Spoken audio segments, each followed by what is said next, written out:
Matt from Investor. We're looking at the crypto markets today, having a look and trying to give some guidance on what's happening after a good few weeks of consolidation. I'm going to focus on Bitcoin.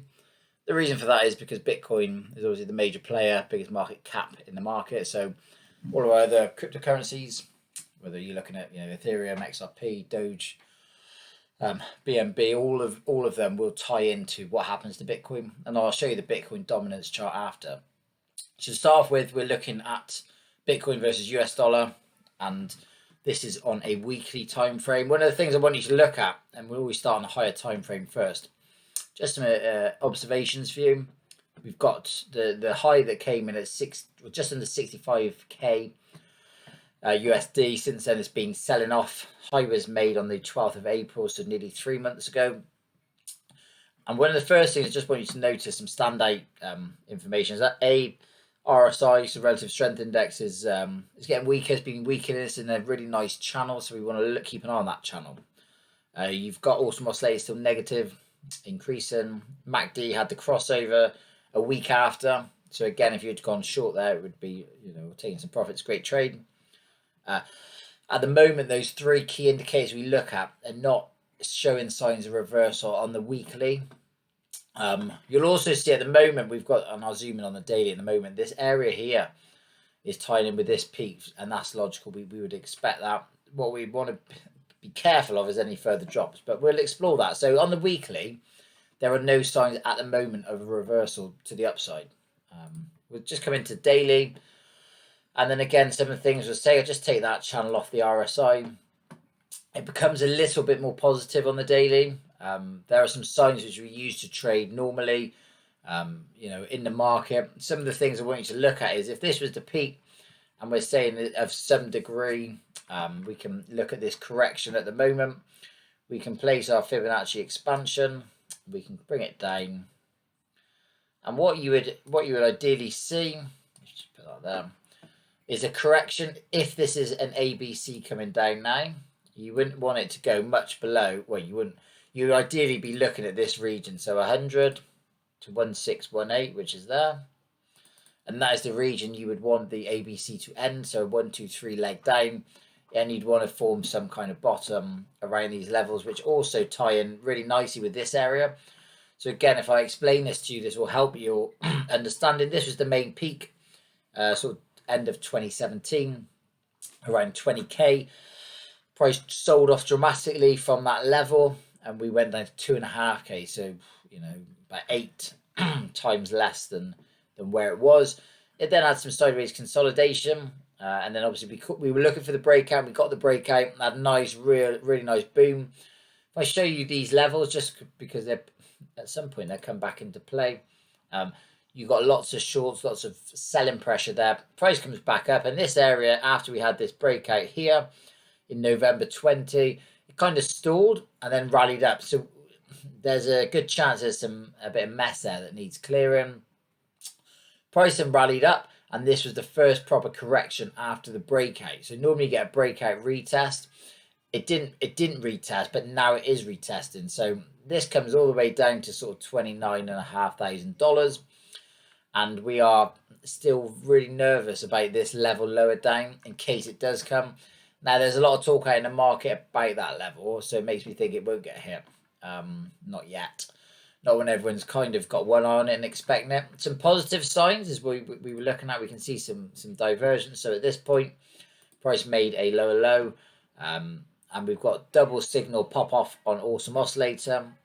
Also another very powerful signal. We have the MACD.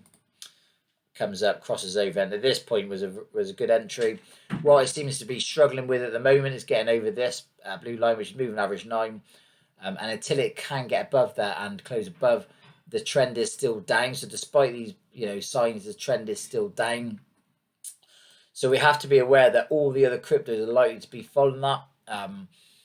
And you can see, along here today they're all slightly down a little bit. We've had some good gains. Well, EOS was up 17% the other day. But again, they're not really going to explode until Bitcoin finds a bottom and then starts settling.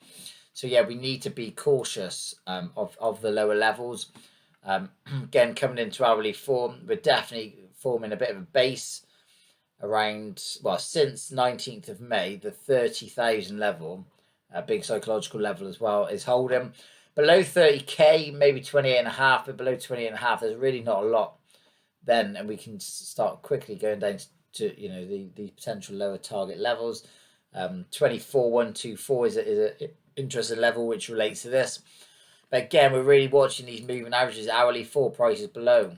Moving average 9 can't get above. Daily, we want to start on a daily. We've got RSI divergence, or some OSI divergence, MAC divergence, and they've tested positive.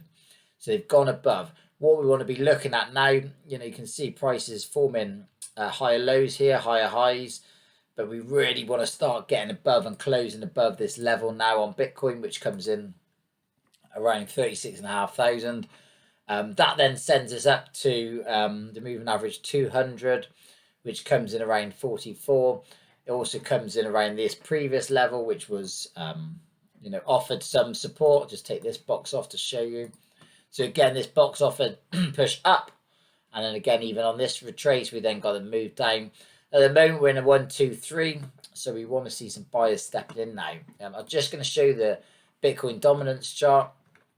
So on the this on the daily now, we had a really nice channel we were marking out, which is being respected, and we've got a 1, 2, a 3, a 4, and a 5 count, and we're now coming back. What we'll do is once we get the breakdown of this channel, we're looking for a retrace of that whole move. So this is a 5-way move out, 1, 3, 1, 2, 3, possibly move down. And really, this level is absolutely key here, because an ABC, I've drawn this expansion, comes in at 1618. You don't want to go any lower than that. And also on the retrace, the 88.8% is at that level, so it's hit it. So that can be actually a wave 2.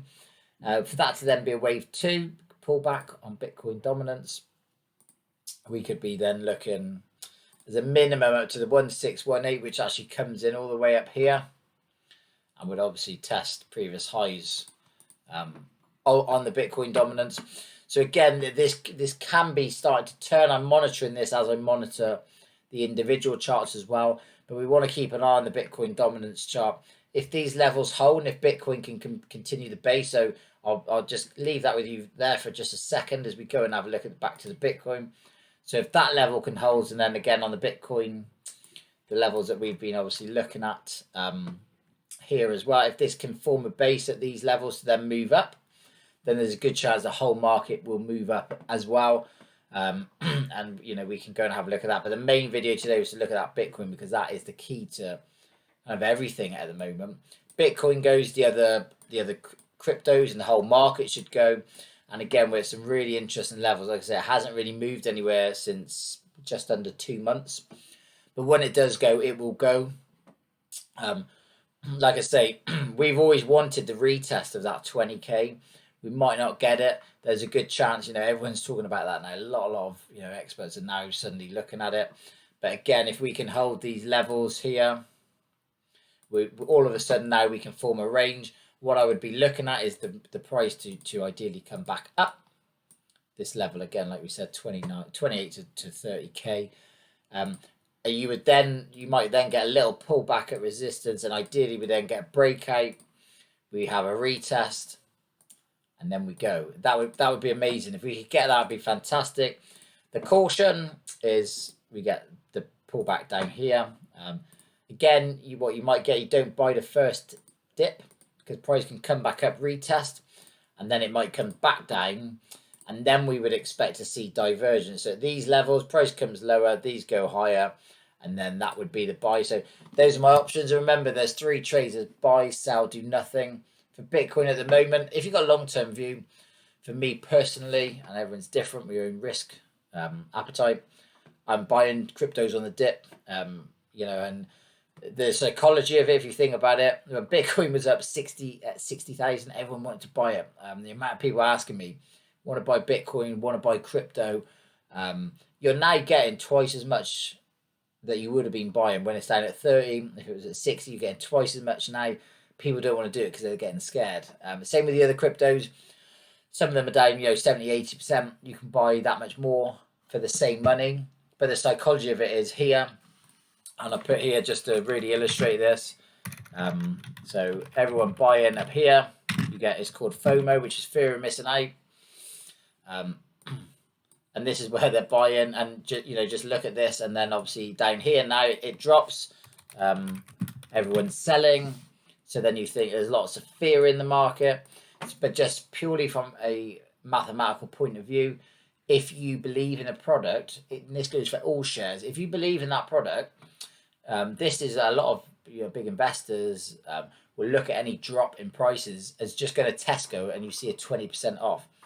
If you go walk into Curry's and they tempt you in, they say 40% off this 65-inch TV, all singing, all dancing, you think, I can't miss that. Now, that is only going to go down in value. When you've got, if you believe, I'm not saying to believe, but I'm saying if you believe in cryptos or any shares or precious metals, that long term they're going to go up, then the psychology of it, the smart people actually buy more, because technically they're saying they can buy twice as much at these prices as what they could before. So no, strong investors really going to be chasing any moves, which is what happened up here. They're going to be looking for a pullback to then get in. Now, mass market will buy with fear of missing out at the top when there's all good news coming out. When there's all bad news coming out, people start selling. So they buy up here, okay? They buy at these levels. They sell at these levels because they're fearful that it's just going to keep dropping. Maybe it will, but they're scared at that level. Price then comes back up, and they think, oh, if only I'd held. Okay, no problems. I'm gonna buy again. They buy at the top, and the people that bought here then sell their positions at the top. The price drops. They then repeat the cycle. They then sell. Think, oh no, I've been burnt twice. Then the mass market offloads their positions. The big boys and girls come in and they buy all those for a lot cheaper, and they drive the price up. And what you see is people get, like a washing machine, they just get churned around. They're buying at the top, selling at the bottom, whereas you want to be buying at the bottom, selling at the top, and then they get turned over. So it's really interesting psychology with mass market. For me personally, what I do is study the technicals, look at fundamentals with some of the cryptos as well. But also, if I believe in a product long term, and I'm not expecting my money out in 6 months or 3 months, this is like a long term view. Buy, hold, and then I might never sell. But there's ways of obviously leveraging the crypto, so you can stake it, so you can get a return on it. But getting churned up in this middle, even in this middle now, if people have been trying to buy and sell since in the last 2 months, they probably got churned up. Have patience, have a plan, have a strategy. And when I say that, some of the things you can consider is your risk appetite, your personal risk appetite. Obviously, what are you looking to invest as a percentage of your whole investment portfolio? What is your time frame? When are you looking to get some kind of return on it? What type of return? Is it a yield? Is it capital appreciation? How does that affect your tax liability? So you need to consider all of that. But yeah, for Bitcoin, those are the key levels. I hope that helps you. And if you have any questions, obviously ask, and I'll get back to you on it.